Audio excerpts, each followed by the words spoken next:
Isaías 9, de 1 a 7.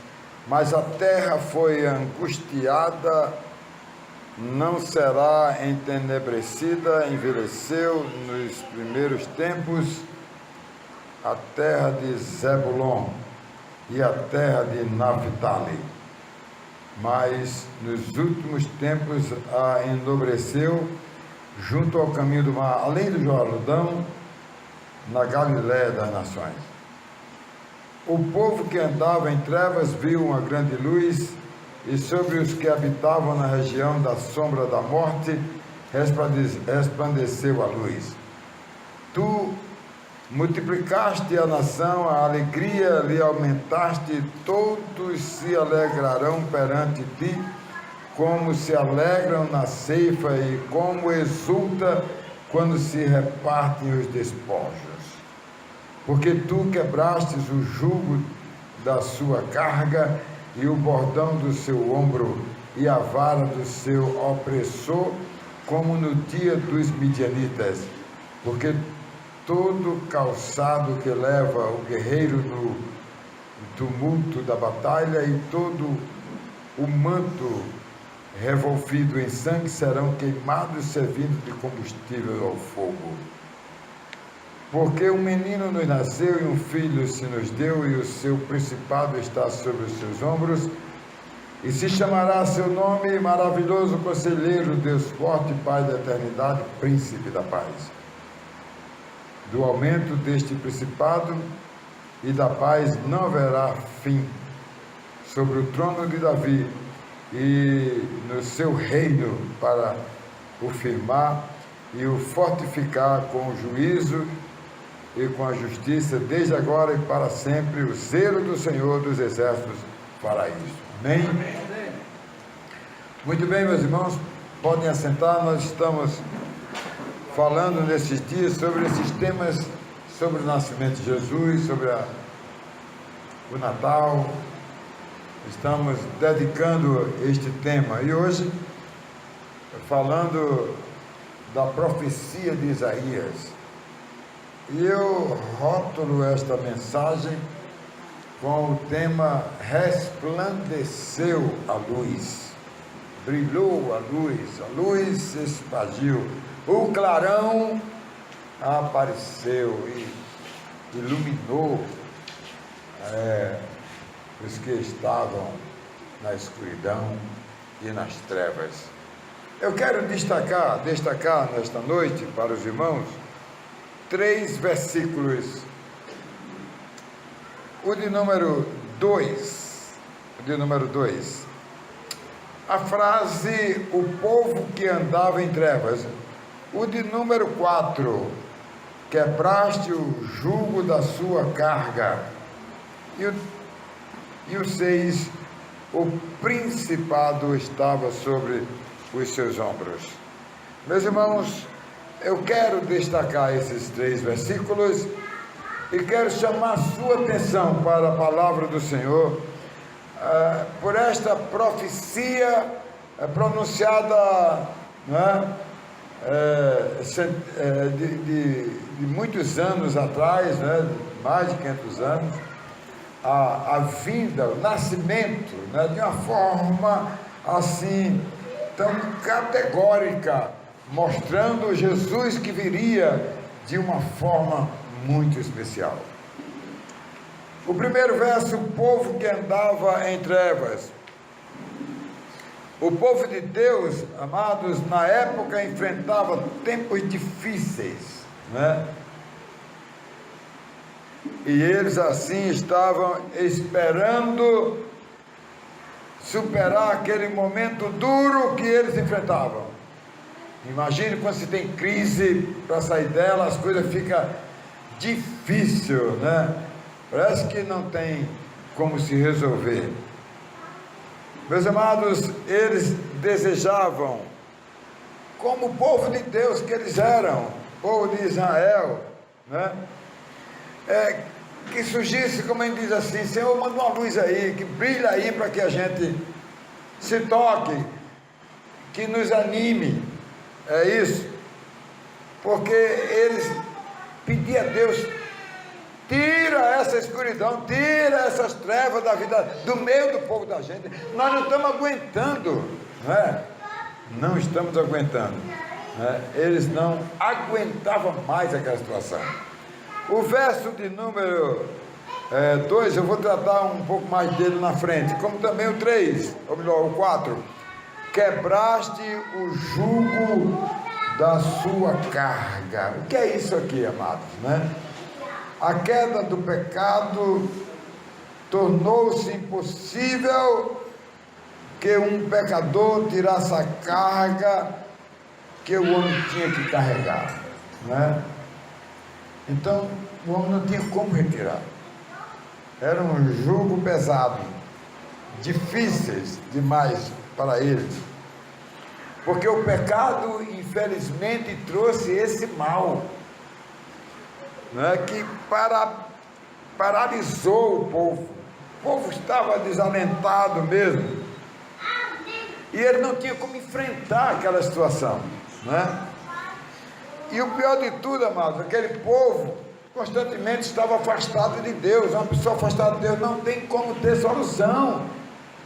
Parece que a coisa fica pior quando estamos afastados, quando o homem está afastado de Deus. Eu vou tratar desse verso 4 mais na frente. Bem, o verso de número 6: o principado estava sobre os seus ombros. Irmãos, a vinda de Jesus era o que faltava para o povo de Israel. Olhe que as profecias se arrastavam desde longe, desde o próprio Deus, quando falou a Adão e Eva: da raiz de vocês vai sair um perfeito que vai eliminar o erro que vocês cometeram, né? Então, irmãos, então era preciso que houvesse uma luz que iluminasse aquele povo, e somente a luz de Cristo seria possível resolver aquele problema. O texto diz que eles andavam em trevas, andavam em escuridão, eles precisavam de uma luz para ver o caminho, para andar.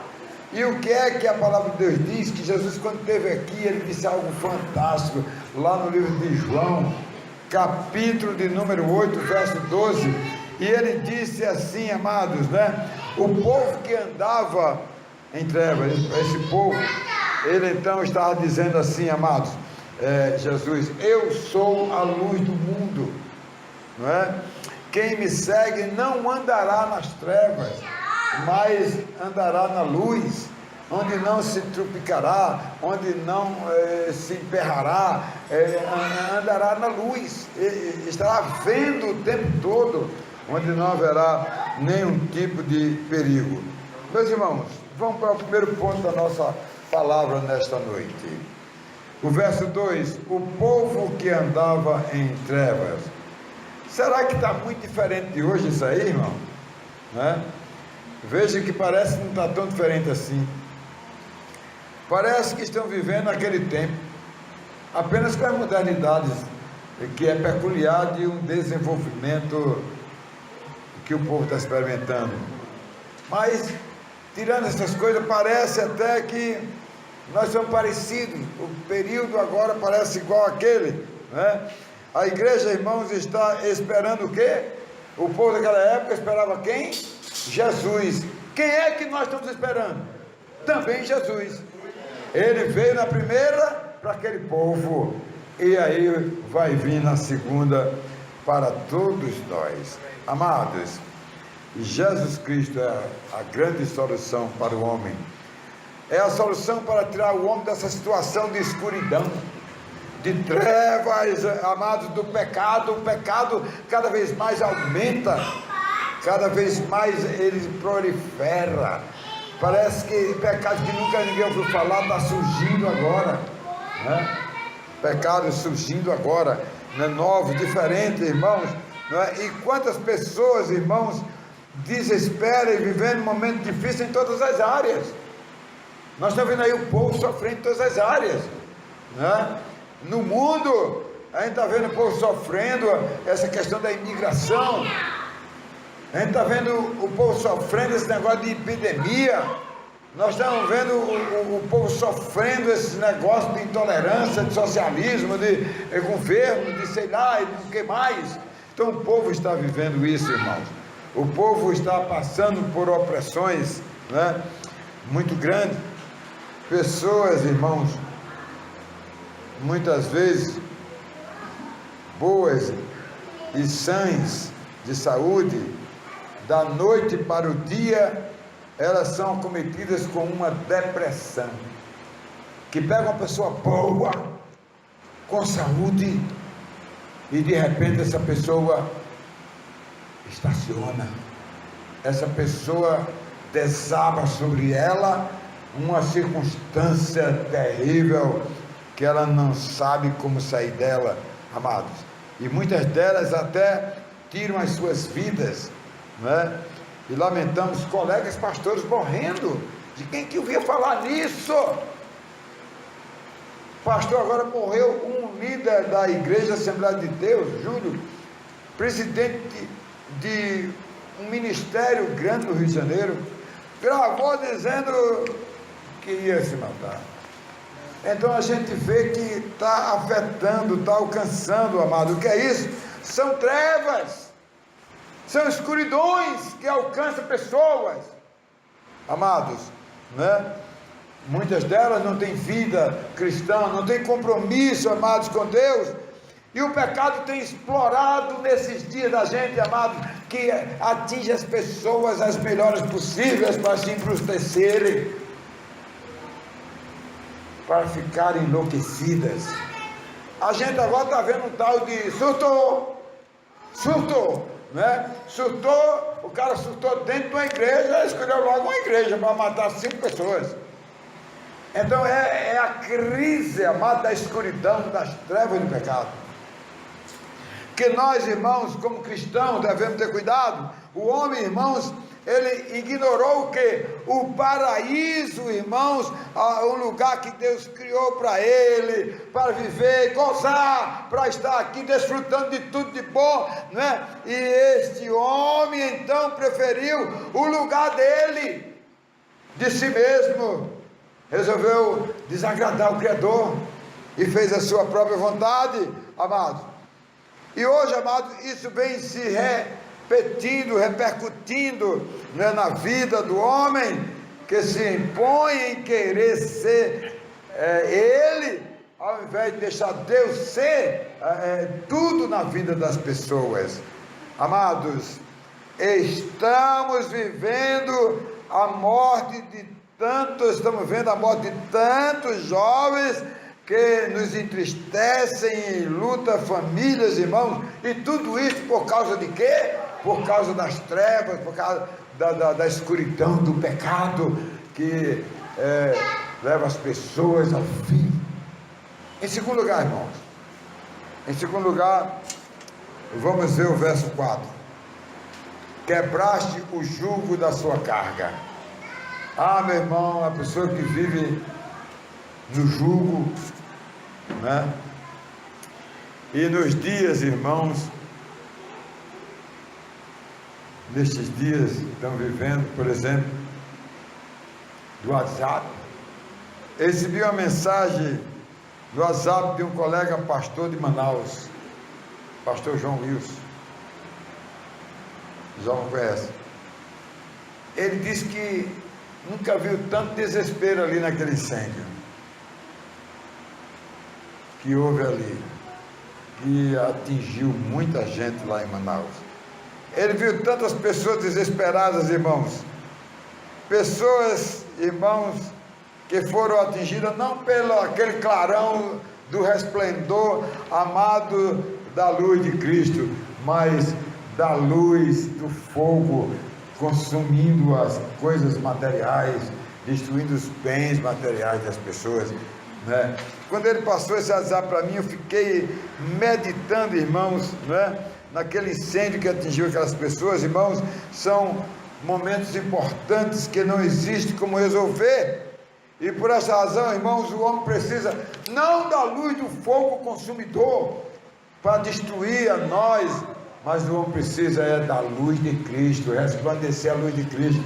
Não a luz do pardal, né, Djalma? Porque a gente vai de noite, aí passa da quilometragem, quando vê só a zoada do fragor da luz do pardal, aquele clarão, aí eu digo, olha, vamos mudado, né? Não desse clarão, nós estamos precisando do clarão de bênção, da luz de Cristo, que alcance o coração das pessoas, e que possamos viver, amados, momentos felizes na vida da gente, amado. É isso que nós precisamos, irmãos, da luz de Jesus Cristo no nosso coração. Eu pergunto, o que é jugo?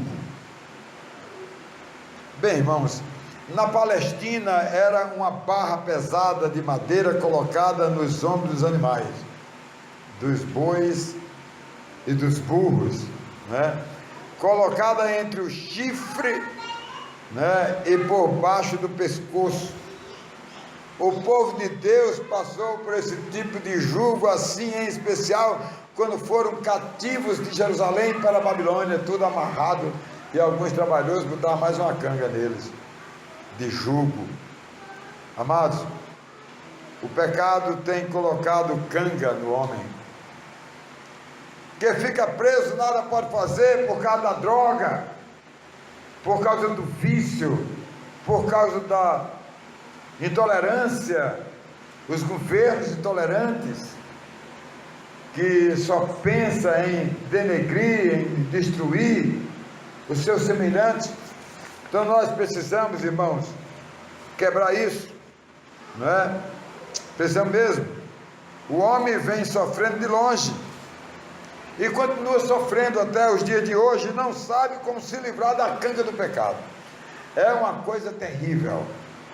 Pecado nos açucrina, o pecado nos tenta, e aí não podemos cair, porque tentar até que a gente pode, mas nós como crentes devemos pensar duas vezes, antes de enfrentar um tipo de situação que possa vir para nós. Nós precisamos ter cuidado na nossa vida, irmão. Na primeira vinda, amados, de Jesus Cristo, ele veio para livrar o homem da canga do pecado. O homem só precisa receber Jesus e fazer o quê? Se arrepender, confessar e crer para receber o perdão, e fazer o quê? Deixar a condenação do pecado, das trevas, irmãos, da escuridão que fica para trás. E assim, amado, ele se livra da canga do pecado, dessa coisa triste, amados. Quebraste o jugo da sua canga, irmãos. É preciso que demos lugar à luz de Cristo no nosso coração. Meus queridos, em terceiro e último lugar, o verso 6, o principado está sobre os seus ombros.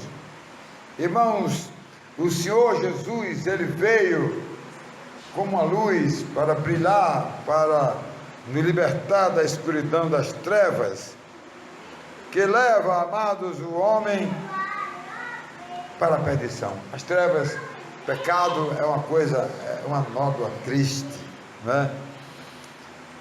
Quando ele veio, irmãos, ele iniciou o seu principado para salvar e libertar o homem. E quando ele entrou na sinagoga de Nazaré, no livro de Lucas, capítulo de número 4, versos 18 e 19, diz assim: o Espírito do Senhor está sobre mim, pelo que me ungiu para evangelizar os pobres, enviou-me para proclamar libertação aos cativos e restauração da vista aos cegos, para pôr em liberdade os oprimidos e apregoar o ano aceitável do Senhor. Olha a vinda gloriosa de Jesus. Como a primeira vinda foi fantástica, para libertar o homem da escuridão, do pecado, da morte eterna. A vida dele foi para isso, para libertar o homem dessa situação terrível.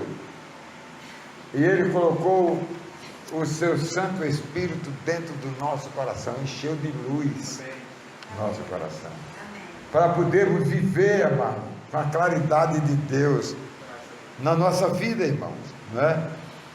É isso que a gente precisa pensar. Irmãos, ele assumiu a identidade de um homem pecador, e Paulo, em Filipenses 2, 7 e 8, ele diz assim: antes a si mesmo se esvaziou, assumindo a forma de servo, tornando-se semelhança de homens, e reconhecido em figura humana, e a si mesmo se humilhou, tornando-se obediente, não é, até a morte de cruz. Ele veio pagar esse preço que nós não podemos pagar, que o homem não tem como pagar, muito caro. Ele veio fazer isso, e ele fez isso dando a redenção para o homem, livrando ele da escuridão, das trevas, irmãos, e colocou a luz de Cristo dentro dos seus corações, e hoje ele reina dentro do coração do homem que crê nele e que vive em comunhão com ele. O crente hoje, irmãos, pode viver nesta vida sabendo que aqui Deus nos tem protegido, e muito mais, irmãos, quando partimos daqui, seremos felizes para sempre, para estar com o Senhor. Louvado seja Deus. Por isso que crente, quando está para partir, tem que partir alegre, tem que partir triste. Não tem que partir triste, tem que partir alegre, feliz. Eu quero concluir. A luta continua entre a carne e o espírito. Isso não termina assim, né?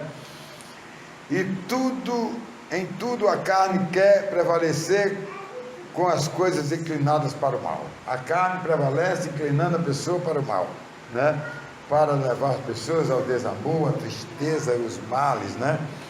Mas só existe uma forma do homem viver, amado, em justiça, paz e amor, quando o Espírito que está nele inclina ele para andar onde? Na luz de Cristo Jesus. Então é a nossa grande alegria. Irmãos, o pecado vem levando, amados, o homem a se rebelar contra Deus, e por esta razão, amados, o mundo vem passando por todo tipo de injustiças, irmãos, de males, desamor.